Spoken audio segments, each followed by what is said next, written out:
Okay, I'll hit record here, and we get started. So everybody knows who Jeff is. I mean, I don't really even need to introduce him, but for those who maybe he is the executive vice president of global sales for Beachbody. He's located in Provo, Utah, and I believe he has eight kids, seven daughters, and one son. Hey, only seven. Oh, only seven. Okay. And we all know his famous son, Topher. So that's about all I know, Jeff. So if you want to take it away, you can go ahead. Wow. Well, eight kids, seven kids. Hey, listen, I appreciate everyone taking the time to be on this call tonight. And I take these calls seriously.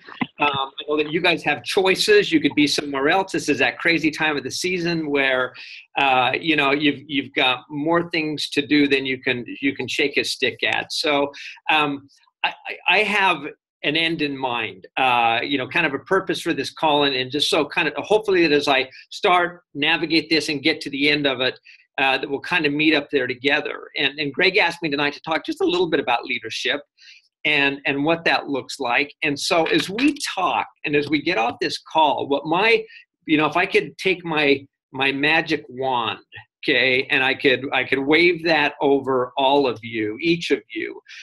It would be by the end of this call that you would make a decision, that you would create kind of a moment to say, I am going to develop one leadership characteristic. I'm going to identify one, and I'm going to go after a leadership characteristic. And the reason for that is because particularly this call at this time of year is great, but it's also challenging because I'm going to get on here. I'm going to challenge you to do a bunch of things. You're going to go, there's one more thing that I feel like I need to do. One more thing that I may not be succeeding at, or that heaps on the pile of everything, all the many things that I need to do to get me where I want to go.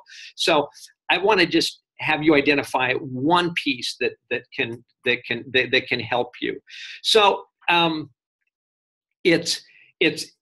was going to tell someone said, hey, I didn't see you in Santa Monica. Just kind of a crazy story last night. It's got nothing to do with any of this, but I thought I'd share it with you. So I'm bringing these gifts out last night. My wife dutifully, says, hey, you've got to take some gifts out to Michael Neiman and to Kelly Gilbert, so over our events, and to Sandy Buadana and to another individual. So she goes over and she buys these great flavored balsamic oil bottles. They're about 8 inches tall, and she gets them all wrapped, and they're like in this black cherry flavors, black pear, chipotle, all these different kinds of these balsamic oils. Has them wrapped in these nice cellophane things, cellophane things with the little bows on them. I said, well, look, I'm gonna have to check these into my luggage because I can't carry these things on. So we got to pack these good because it's going to go through the So anyway, so we bubble wrap these things, we pack them in there. I mean, an egg wouldn't break in this suitcase. I mean, we did such a good job on this. So get to LA last night. It's about 7:30. Get to my hotel room, open up my suitcase, and right on the very top of my luggage is one of those TSA little pieces of paper that says your luggage had been checked, and there was a problem. This little piece of paper had balsamic oil all over it. And as I looked, as I looked at this thing, I quickly realized that, and because what they had done is they'd then taken the bottles, they pulled them out, just threw them back in on top, and broken 2 of these bottles. And every stitch of my clothes, with the exception of some new Nike shoes that I bought and some workout shorts and a shirt, all had balsamic oil everywhere. I pulled out pieces and they were just dripping. And so it was really kind of a fun night for me because it's at 7:30, 7:45 by this time. I spent the rest of the night running over, getting some new clothes, and they have a laundry down there in the Hilton where I was battling 2 ladies that were fighting for this washer and dryer. But it was this moment kind of I looked at last night of personal leadership, because I called up my wife, and my wife was just furious about, she's going, are you kidding? Go back and find these guys. It was one of those moments, where I just thought, hey, there's more important things in life. So, a bunch of clothes, bunch of stuff. I smell really good right now. I'm kind of sticky, but I smell like, people could take French bread and wipe it on me. It'd be great. But it was one of those moments of I thought, okay, I can make my honor greater than my moods.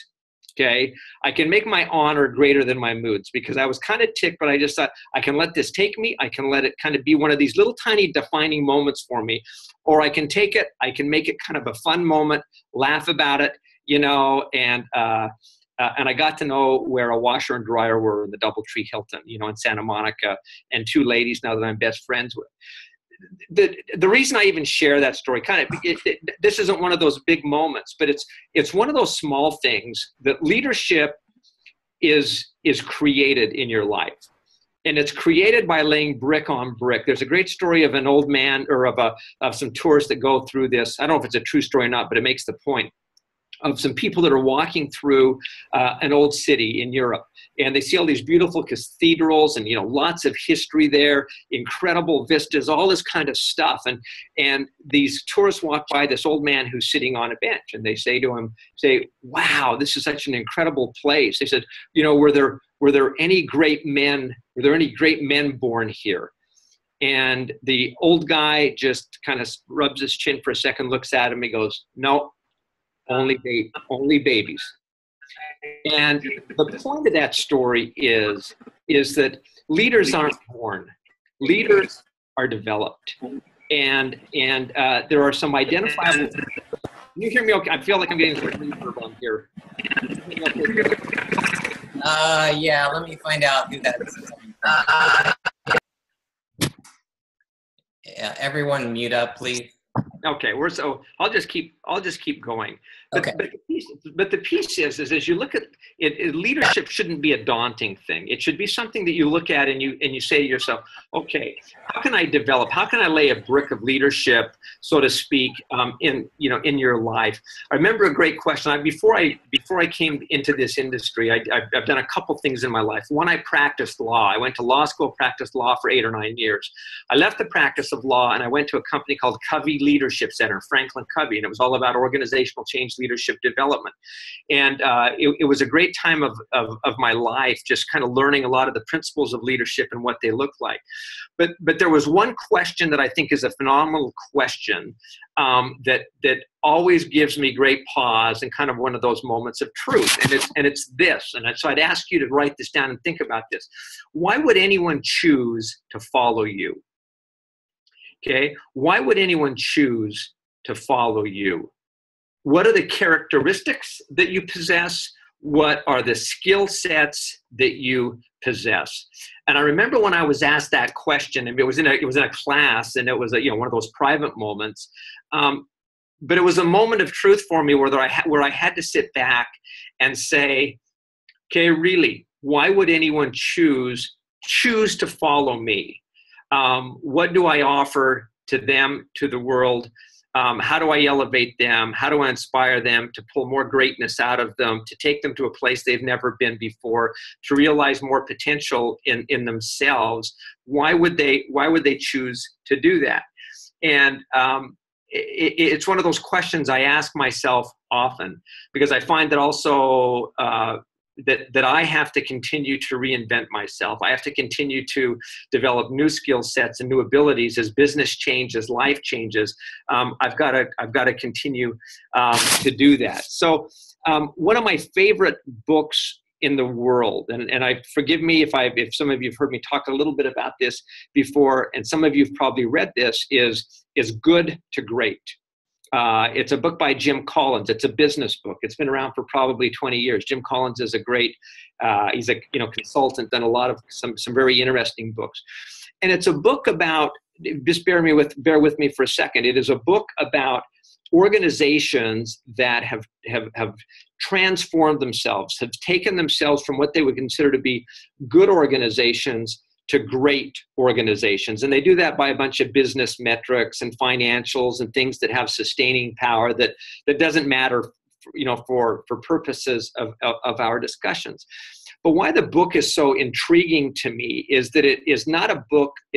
While it is a book about organizations, it's really a book about people, because organizations are made up of people. And so they had to find a way for good people to become great people in their respective roles. And it's also based on the premise that good is the enemy of the great. Okay, good is the enemy of the great, meaning people are content being good. People are content being okay. They're okay being kind of the middle of the road. And because it's comfortable to be good, they're content with that. They're happy with that. And so it becomes the enemy of the best. Okay. And does that make sense to everybody? Just you can kind of nod your head. It's kind of one of those pieces that is a driver. But if you're going to move forward in your own life, if you're going to move other people forward, it's one where you've got to make a decision that you're going to develop that leadership muscle, and that's when progress happens. Is when skillful leaders seize the opportunity to change things in their life. So, in this book, it talks about a bunch of different elements, but I just want to talk about kind of one for a minute, because I think it's probably one of the biggest pieces and the most individual pieces, and one that most of us struggle with. Maybe a couple of these concepts. The first is this. They found that great companies had the ability to confront the brutal facts. Okay, and there's whole chapters on this, but what that means is you develop yourself as a leader. Okay, if you're going to develop yourself as a leader, you have to be willing to be honest, open, and accountable and realistic with where you are. Okay, you have to realize that this is my circumstances, these are my skill sets, this is where I am, this is where I'm not. Okay, and to me, there is tremendous power and tremendous. There's I guess the best word's power. There's tremendous power when you confront the brutal facts, because what that should do, although that could be discouraging to you, because of what's not, it should also be a great moment, because you've identified, here's my starting point. Okay, here's my leaping off point, and this is no one else's journey but my own journey. I've been blessed with a certain set of skill sets, a certain set of abilities. So I like to call it a divine DNA. I think everybody's got something that's inserted sometime in them, and part of the purpose of this life is to kind of get the rust off, the dust off, and to mine deep within yourself and figure out what those skill sets and those abilities are, and then apply it to your business, to your life, to anything that you do. But first, you've got to confront that brutal fact. And as you realize where you are, that allows you then to say, okay, where am I going to go from here? So the next thing that great companies would do, good companies that moved into great companies, is they developed what they called a hedgehog concept. Now, you're kind of, what the world is a hedgehog concept? And all that simply meant was this, is that great companies became very good at simplifying and doing what they do best. And they call it the hedgehog concept because they give an example of Aesop's fable way back when of where the fox is this smart, cunning animal that would always try and catch the hedgehog, and it would plot and scheme and try different ways and all these different things, but it would never ever succeed. And it would keep chasing all the shiny objects, so to speak, and processes in different ways it could get this hedgehog. The hedgehog, on the other hand, did something very simple that it perfected. It rolled up into a ball. It had its little spiny, porcupine type, bristles, and it would protect itself. And it perfected that and did that very, very well. It did what it did best in the whole wide world. And they used that kind of as a springing off point to say, the companies that became the very best learned how to simplify. But what they did is they had a combination of three things. And this is what I want to maybe just kind of challenge you to look at. The first was that they identified what they could be very best in their world at. Okay? Now, when you think about this, I want you to apply it to you as an individual. What are your strengths? What are your abilities? What are your skill sets that you really have been, for want of a better word, blessed with, or that have been inserted with you? What do you do really well? If you don't know what that is, and I find that a lot of people really have a challenging time with that, the best thing to do is I would just start writing on a piece of paper, and I would write down, here's what I think I do well. Here's what I have passion about. I would ask people that you trust what you do well at, what they see in you. Only ask people that you trust, okay, where you trust their feedback. You can go online and you can find some strengths finders, things like that. Find those areas that you believe that you can be very best in the world at. Because once you define that, you're going to see that that gives you a great source of strength, of confidence, and uniqueness and differentiation. You know, Greg asked me to talk a little about, you know, what's a leader? Well, great leaders differentiate themselves. And it doesn't mean that they do things, you know, they're so different, but they've figured out what they do really, really well, and they've excelled at that. Just a quick story. So when I was at Covey Leadership Center, I moved from the practice of law, and I went over to this company into their sales and consulting arena. And I was really kind of a misfit, you know, from the standpoint that here was an attorney, you know, a guy that sued people, that, you know, went into court and litigated, you know, made people's lives miserable, you know, in a lot of respects. No offense to all the attorneys out there, because I is one. But then I went over to this company that was all about leadership and change and bringing the best out in people. And so what they did is this was after about 4 years that I was there, and I had done very well there. And they brought me in with a consultant where they were trying to figure out, okay, so Jeff Hill did really well here. What are the characteristics and strengths that he brings to the table so that when we hire down the road, we can identify those and try to hire to those strengths? And so they sat me down and they said, so Jeff, you've done really well here. You know, why have you, you know, this is kind of a funny thing because you're an attorney, but you've done well in this role. Why? What is that? And, you know, I didn't really know. And I said, well, you know what? I love what I do. I've got a great team of people around me. We work really well together, and you know, it's a great team of people. You know, I'm just fortunate to work with great people. And so they kind of stopped and they said, yeah, okay, got that. So you work with a great team of people, but what do you do? Okay, you must be doing something. You must be relying on some strength. And they came back and I went, you know what? I just have a great group of people that I work with. And, you know, I found a way to work with these people, and it's just, you know, we like each other, and, you know, we're kind of egoless, and, you know, we're just great. And they're going, okay, got it. You really like these people. You work well with each other, but what do you do? Okay. What are your strengths? And it was really an uncomfortable question for me. Because one, I'd never thought about it. Two, I thought, what if they disagree with what that strength is? If I was afraid they're going to disagree with what I think my strength is, you know, and three, it feels a little kind of like, kind of snooty, you know, like you're kind of bragging, you know, to yourself. And I don't know, I don't remember what happened after that in the interview, other than, you know, I kind of went away. But I walked away and I started to look at this and go, okay, I know that I've got some strengths.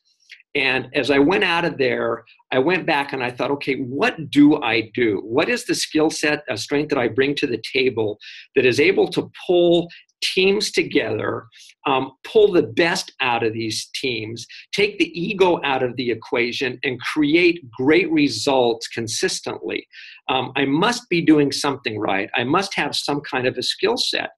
And I went back and I realized that one of my strengths, one of my very few strengths, okay, is that I do have, and it feels like I'm bragging when I say this, but I have the ability to bring teams together and to pull the best out of people on those teams and create environments whereby they can excel. I create high trust, high performance organizations and teams. And I do that through being courageously forthright with them, through creating high expectations, and through the ability to articulate what the end in mind looks like, the principles that we want to employ to get there, and then create a fun, high energy, great environment.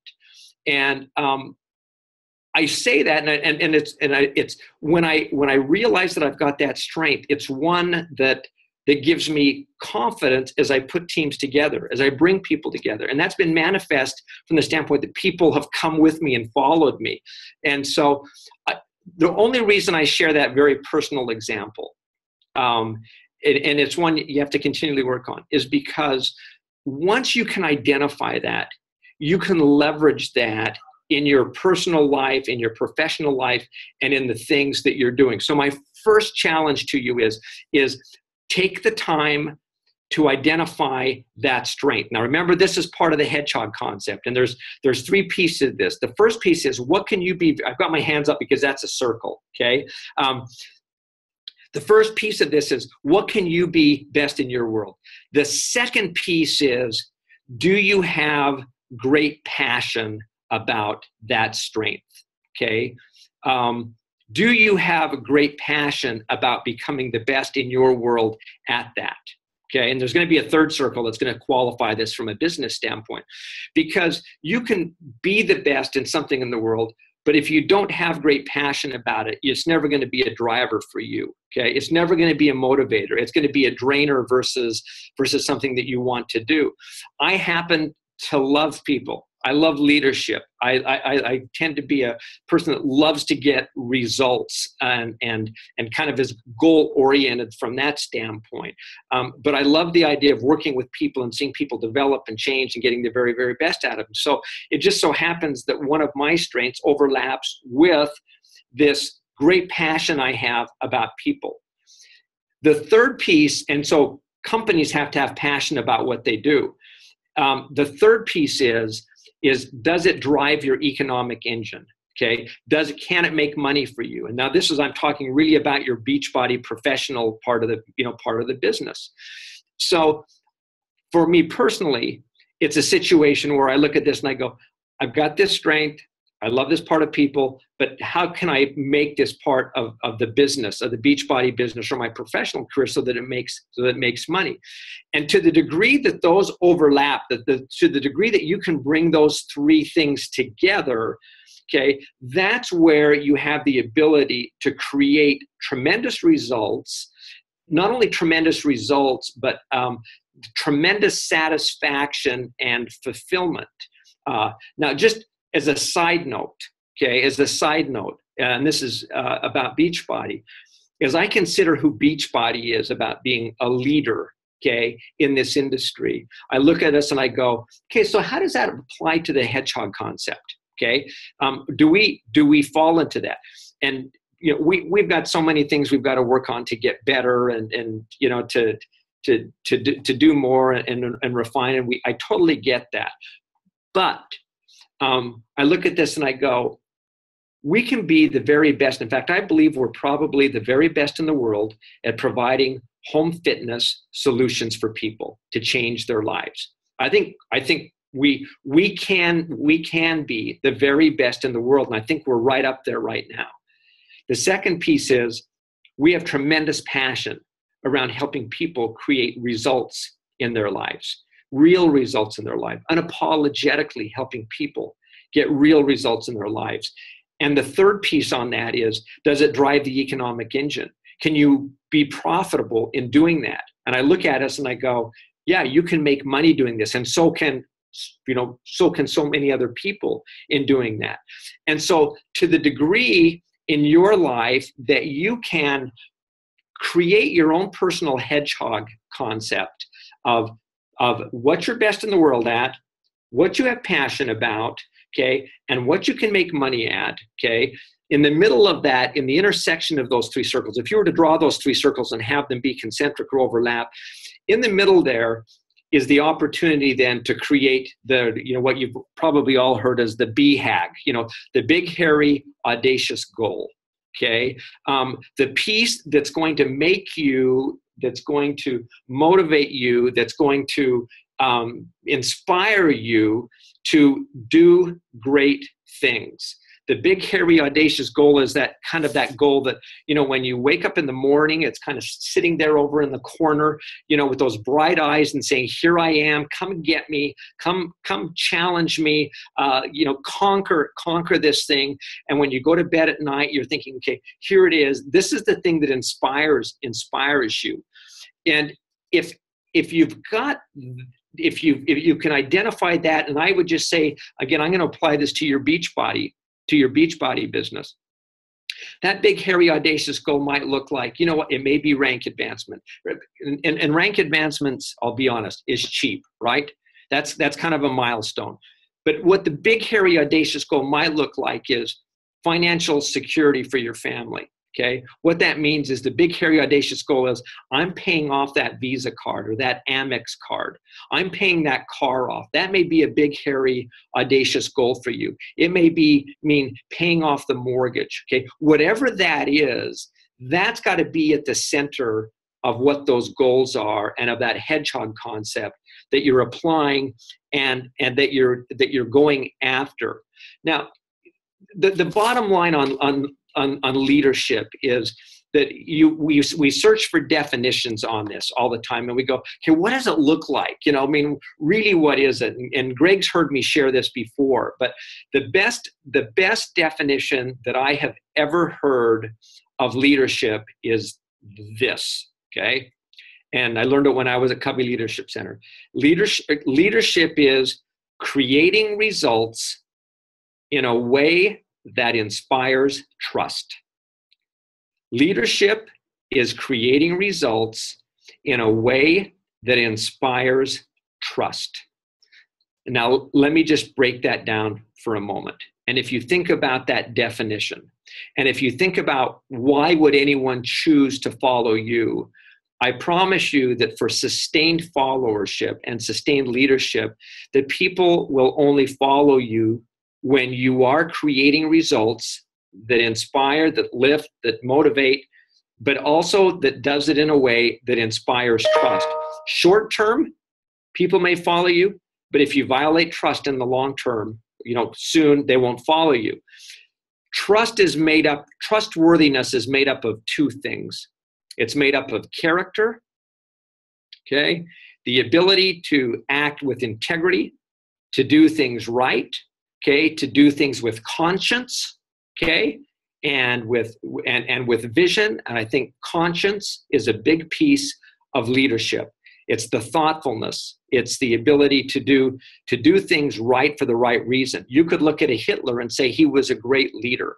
And I would argue, yes, he was a leader, but he was a negative leader. Did he have vision? He had a tremendous vision of what he wanted to accomplish. Did he have conscience? Okay, and I'd probably argue, and then maybe there's a better way for it, but I would say maybe not so much about certain things. So you've got to bring that to the equation. So character, trustworthiness is a big piece. The second piece of trustworthiness, not only character, but is competence. Okay, trustworthiness is made up of character and competence.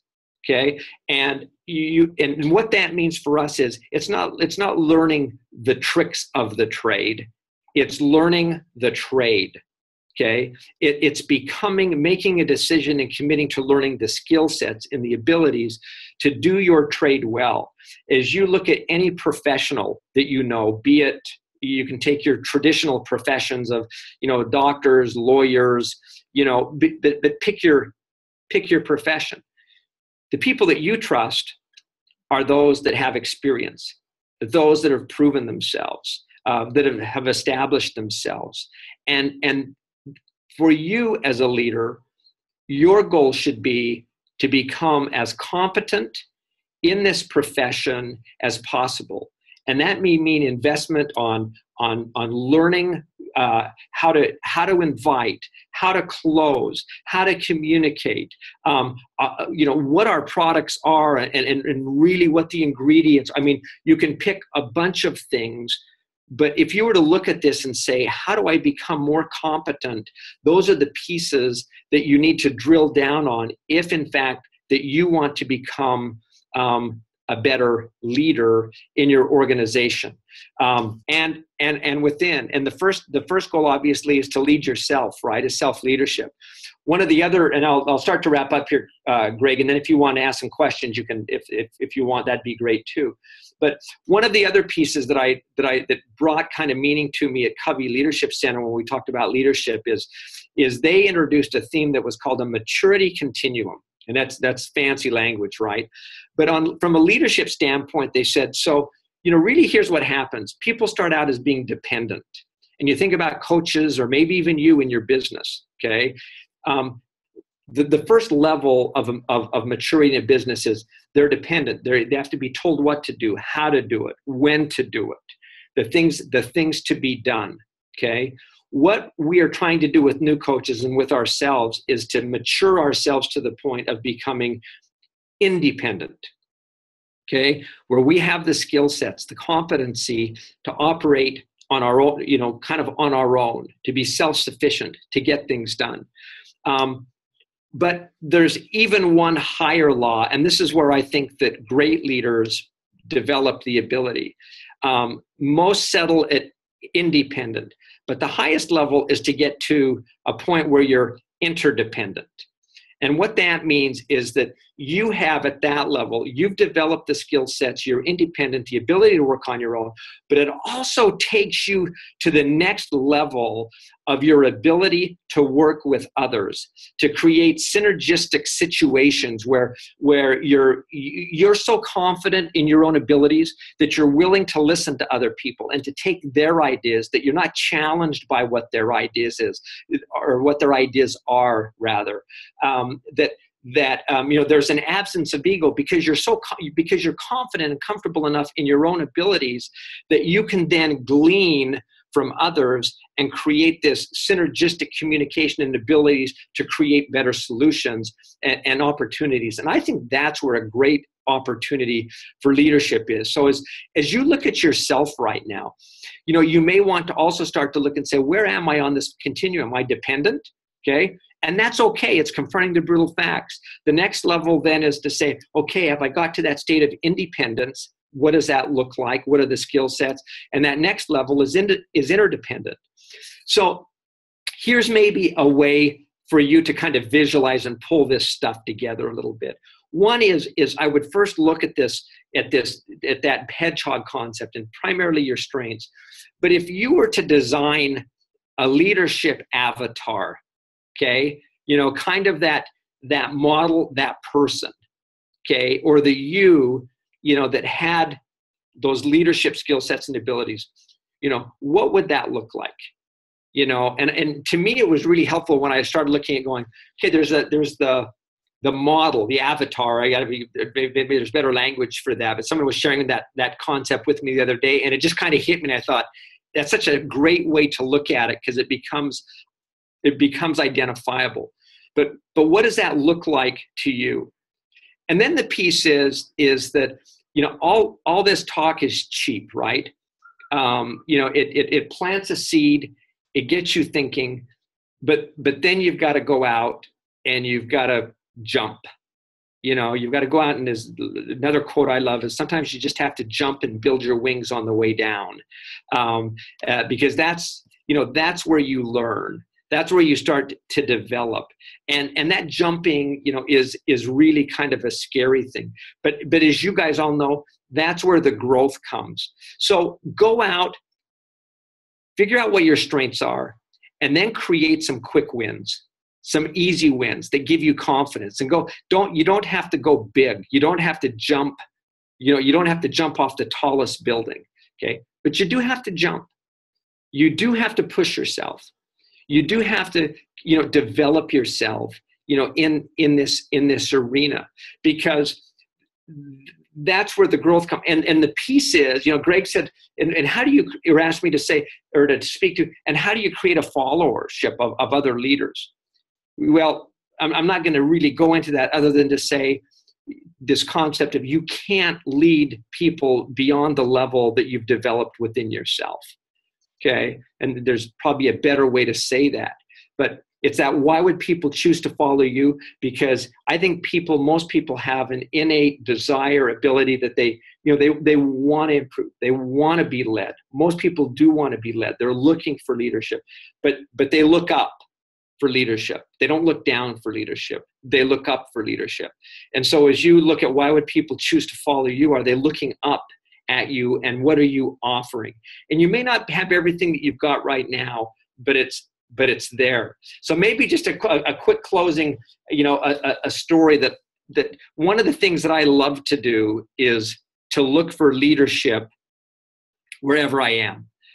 It's just kind of it's one of those goofy things. I tend to be a very mission-driven individual, but I also like to look for leadership lessons wherever I am. And most of the leadership lessons are the small ones. But they always give me a lot of hope and a lot of confidence in people. And so about a month and a half ago, Michael Neiman and I, you guys all know we're going on a cruise, or most of you may know that we've got this cruise that's set up for the Success Club trip. And so we went down to check out the ship, and we actually went on the ship for a few days to scope it out. Okay, it sounds like rough duty, right? And in all honesty, we didn't want to be there, okay? Because it was like we had too many things to do. We didn't want to be there, but we took our wives, and it was great. So my wife's name is Joette. So I don't know what night. It was Wednesday night, and in one of the lounges, they were having this big band that was playing, this orchestra that was playing, and Joette and I were just kind of walking around the ship. We thought, let's go listen to this band. Live orchestra, live bands are always kind of fun to hear. So we went in, sat down, and there was quite a few people, a little bit, kind of a little bit of an older crowd, and they had this lit up dance floor. They had this guy that was singing like Frank Sinatra, there, and the band leader, and they were really good. They were actually very, very good. And the band leader kept trying to get people to come down on the floor, and nobody would come down on the floor to dance. I'm going to get emotional about this. I shouldn't get emotional about this, but it was really a cool moment. And so we're just sitting there watching, and of course, I wasn't getting out on the dance floor. I'm not going to go, make an idiot out of myself. So all of a sudden, and it was a 2-story deal. All of a sudden, down for this spiral staircase comes this early 20-something young man. I'd seen him on the ship before, kind of long, thick, curly hair, a little unkept, and this totally speaks to me in judgment, okay, which I'm embarrassed about, but I'm going to share this with you. Just kind of one of these guys that I kind of thought, there's kind of a rough character, type of a thing. And here he comes down this staircase, and locked in his arm is a young Down syndrome girl in a party dress. This bespectacled, she was all dressed up to the nines, this party dress on, and he walked her down to the floor, and he danced her around this dance floor.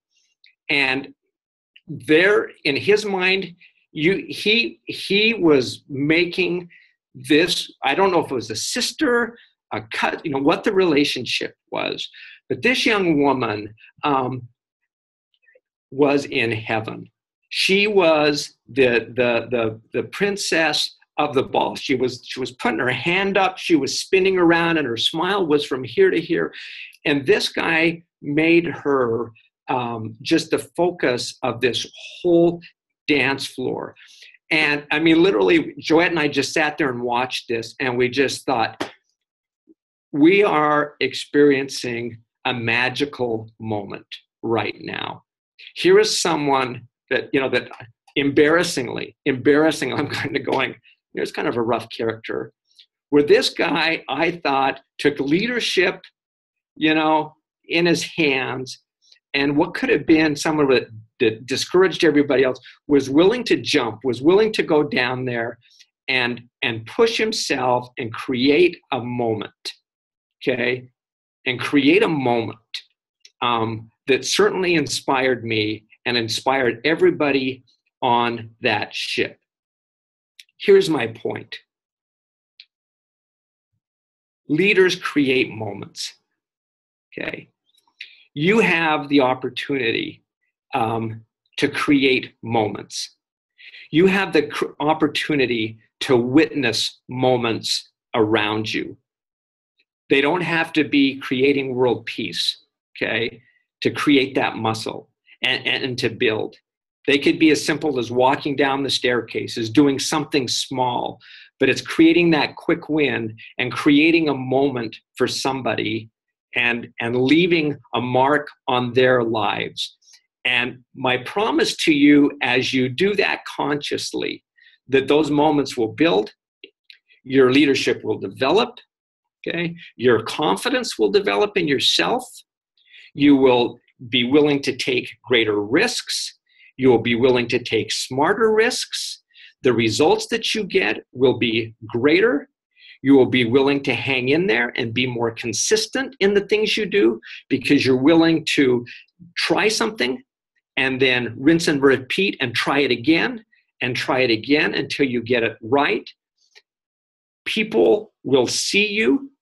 They will choose to follow you. And you will touch lives. You will create greater lives in other people. And as a result of that, hopefully what your BHAG is, what your goals are, will increase. And so, or will be achieved. So to me, leadership is about the doing. It's about willing to push yourself. It's about willing to, try things. And one last thought maybe on leadership is that, we talk about personal development. We talk about our 3 vital behaviors that are very, very key of inviting. And this isn't a call about going out and sharing and inviting. It's not a call about being proof the product works. Probably a little bit of a call about personal development. It's interesting. Oftentimes, as I'll talk to coaches, even though it's a 3 vital behavior, and you say to them, "Are you engaging in personal development?" And people go, yeah, they give it lip service, but they're really not. Okay, it's like the power of a program. Here's what we know: if people will jump into our programs and they will complete the program with nutrition and go the 90 days, the 60 days, the 21 days, whatever the program is, we know they'll get results. And usually the results come because of the consistency.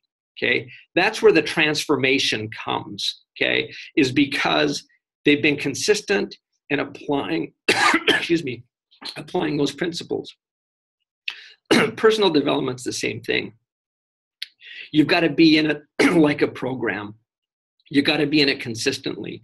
You got to be filling yourself up. There's too much stuff that's sucked out of us on a daily basis, out of life. And so you got to keep filling yourself up with personal development and stuff that will grow you. Because if you just dabble, it's like exercising once a week. It's like a la carte. If you just go on to, and Google the thought for the day, probably not enough to get you the results that you want. Maybe a challenge around personal development. I was talking to a pretty senior, successful coach not too long ago, and we were talking about personal development. She did that quite well, so I said to her, so and so, what are you reading? What are you taking in right now? And she gave me, and I'm going to pick on a coach who I have, or not on a coach, but on a leadership guy that I have tremendous respect for. She says, I'm reading all of the John Maxwell books. I've read this one, and I'm reading this one, and I'm reading this one, and I'm reading this one. And I thought, okay, that's phenomenal, because I think that there's pieces that feeds. Remember, we talked about trustworthiness being a combination of character and competency.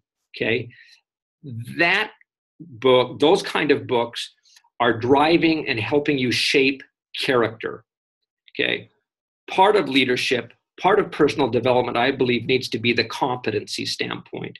So my challenge to her was I would go read some books, leadership books, that are more cerebral in nature, that kind of really push the leadership, the leadership quotient, the leadership thinking in your mind, to take a look at it and define it in different ways. And I was sharing some articles that out of Harvard Business Review that could make you want to stab your eyes out in some respects because they're about businesses.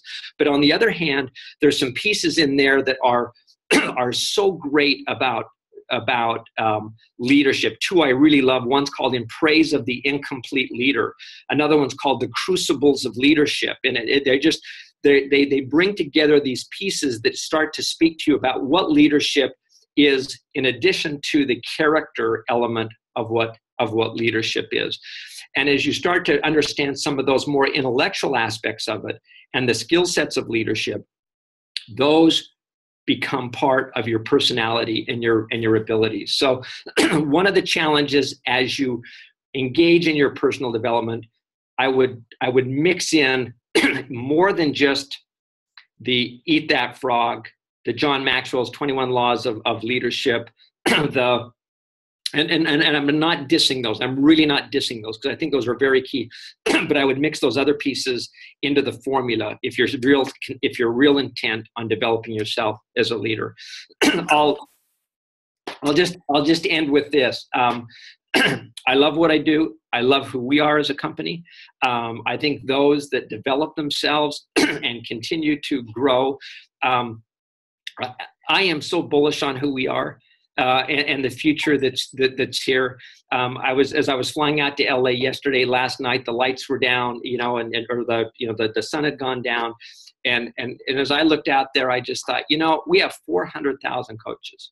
Okay, 400,000 coaches in the networks, and I'm looking at this LA Valley, and I thought, and there's like 20 million people right here, 2/3 of whom need what we have from a health and fitness standpoint. And there is so much opportunity for us to take advantage of and to touch other people's lives and touch our lives. So anyway, sorry for rambling, Greg, but I appreciate the opportunity to talk to you guys. And hopefully there's a nugget. And again, remember, you need to go create that moment now. Pick one leadership attribute you're going to go after and go after that. So Greg?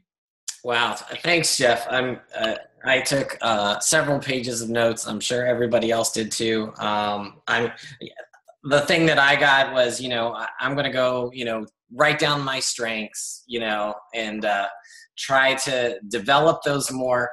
And, I can kind of see myself as an independent leader, but I guess I need to develop more the interdependence. And I know a lot of people on our team are probably at the dependent stage because they depend upon the leaders, the diamonds, and I think we just need to help them to develop the competence so that they can become independent. So I got a ton of stuff that I am taking away from this, and then I'm going to work on, and I hope everybody else on the call did as well. Does anybody have any questions? You can take yourself off mute or post it in the chat, and we won't take up too much of Jeff's time. No, you're good. I've got a few minutes. If anyone has questions, I'm happy to respond. If you may go. Hey, Jeff, Jason Wagner here real quick. I got the 3 hedgehog concepts. What you're best at. What do you have passion for that concept? The third one kind of just blended together for me, so I don't know what the actual third one was. Yeah, the third one was your economic engine, and of course, what does it drive? In the Good to Great book, it's called "Does It Drive Your Economic Engine?" And so, really, that applies to your business. So, for example, I could want to be an opera singer, and I'm really, really good. Now that's a bad example, but maybe it's best in my world, an opera singer, and I've got can have passion about it, but I can't make any money doing it. Okay. Then maybe I need to realign and focus on one of my other strengths that kind of fits in that realm. Gotcha. Thank you. But if you were to go Google hedgehog concept, Jim Collins, you'd find a great summary of that, and it might make as much sense as how I shared it. Excellent. Or a whole lot more sense. Other questions? I think we just froze. Did we freeze up, Greg? No, we're still here. Everybody's just shy. Anybody else? There's one question that somebody typed in. Can you repeat the names of the last two leadership books in the praise of the leader, and what else? Oh, so these are just two articles that I think you can find both as PDFs just online. They're both of them happen to be Harvard Business Review. One is called In Praise of the Incomplete Leader, okay? And the other is called Crucibles of Leadership, okay? And here's what you need to be careful as you read these, and you have to give yourself permission to do, is almost skim the article to the back part, because they're going to get into some business case studies about things. But as you get into like the essentials of it, for example, the concept behind In Praise of the Incomplete Leader, the whole piece of it is, look, you can't be everything to all people anymore. The great leaders now are those that identify what their strengths are and surround themselves with people that represents what your weaknesses are. But they do identify some core strengths that all good leaders do have. And they talk about what those are. And I'll leave that intrigue, up to you. And you can go read those. It's like sense making, the ability to do, I won't go into those. The Crucibles of Leadership, I think, is a great article because it talks about how leaders take what a crucible is. If you don't know, is in the old days, alchemists used to take rough metals and they would melt them and try to make gold out of it to purify. It's a purifying process. It's really what a crucible is. And it talks about how all great leaders seem to have been able to take hardship or a crucible type of a moment in their life. And it doesn't have to be overly dramatic, but they've taken those moments and they've been able to make sense out of them and grow stronger because of them and be able to communicate those to other people. And I think that there's just a great exercise in that, because if I were to probably just, I'm going like this, I'm poking each one of you, but if I were to touch each one or talk to each one of you, my guess is that just about everybody here has had some kind of a crucible moment in their life, some kind of a storm they've had to weather, and that they've learned some things from that. But it's the ability to learn, grow stronger, communicate what those are. And then there's some other good takeaways on that. But when I say kind of the intellectual or the cerebral part of leadership, I think those are the kind of pieces that I mean, where they've done a nice job of condensing some of the attributes, if you were to plug them on that avatar of a leader, that are marks of a good leader. So those are just two. You may look at those and go, man, Jeff had me read these things. I did. I poked my eyes out, but I happen to like them. So there you go. Great. Any other questions?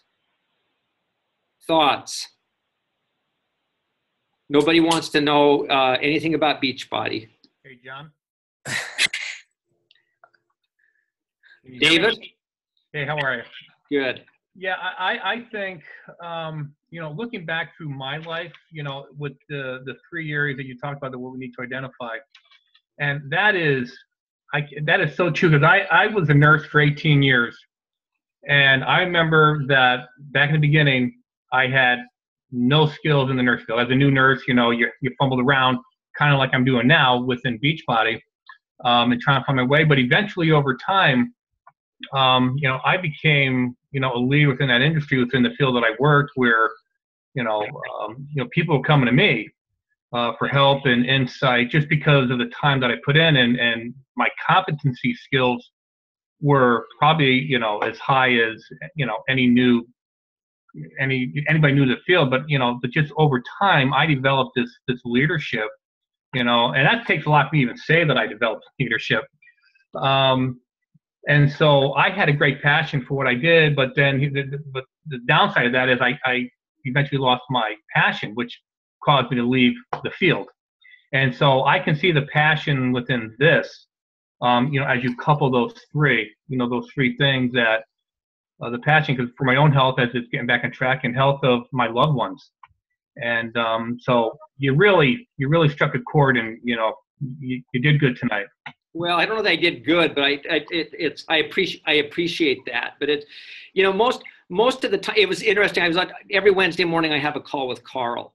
And so we spend about an hour on the, on the phone, kind of just, sometimes it's a checklist of things and other times it's, sometimes it's a little more theoretical and, they take on different forms. But this morning we spent a couple of minutes and it was interesting talking about the journey, and the learning and, no one is more driven than,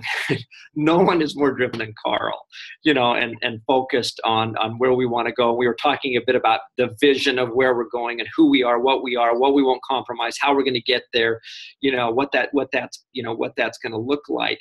And the time sometimes it really does take to look at what you're learning in the journey and to, and to remember that you've got passion about this thing. It's slowing down to smell the roses, but and to be thoughtful about what you're doing, how you're doing it, why you're doing it.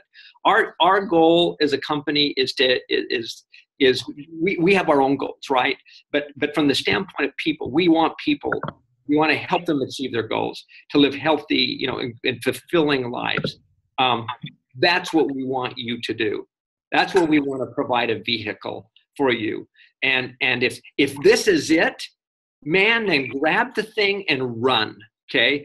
If it's not the thing,